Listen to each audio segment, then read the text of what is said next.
It's now time to reveal the results of our last tipping point poll where we asked, is America an empire?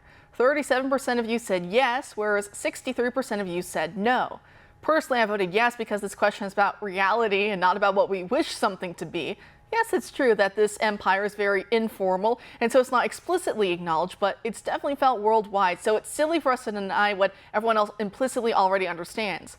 For example, why do you think we have military bases all over the world? Why do our Marines or soldiers or airmen or sailors go to Australia, Germany, Japan, Kuwait on rotational deployments, and none of those countries ever send their young men to bases that they don't have here on our shores?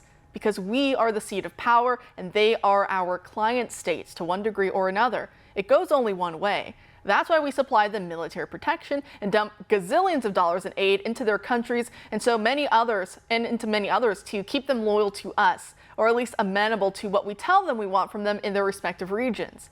Now, obviously, foreign policy gets messy and there are competing ideologies at work in Washington, but more or less, these are the underlying calculations that guide how the U.S. deals with the world.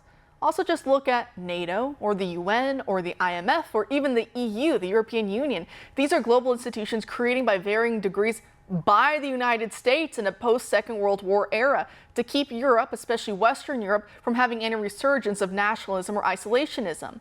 This is how we keep them playing second fiddle to us as client states.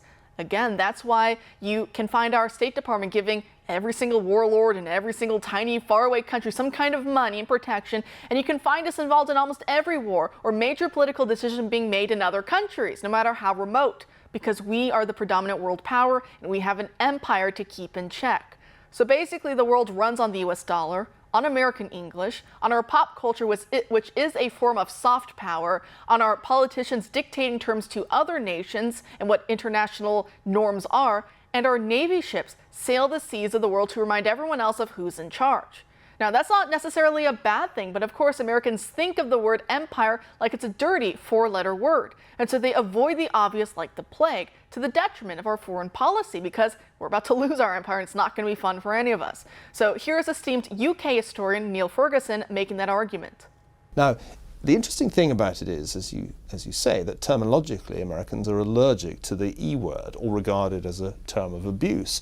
In just the same way that the Soviet Union refused to acknowledge that it was an empire during the Cold War. Of course, it was an empire, but it called everybody else imperialist. And that's one of the ironies of the Cold War period. There were two huge empires which in every way behaved as classical empires do, but they each accused the other of being an empire and refused to acknowledge that they were imperialists too. The United States continues to insist that when it invades Afghanistan or when it invades Iraq, it's not an empire. It's just that the rest of the world can't take this claim seriously, since to all intents and purposes it looks like an empire, it acts like an empire. It's a bit like that famous joke about the duck. If it quacks like a duck, it probably is a duck. Again, this isn't a bad thing. Don't be mad at me. Don't shoot the messenger. It just is what is. Now, tonight we ask a non-political question that does have some quirky background history to it. Do you like pumpkin spice flavored things? As in, now that it's fall and everything is pumpkin spice flavored, do you go out of your way to buy these items? Do you enjoy these items? Or do you hate that everything is pumpkin flavored until Mariah Carey starts playing everywhere way too early and the Christmas season begins and the pumpkin spice limited edition food, candles, and body care products give way to peppermint flavored everything?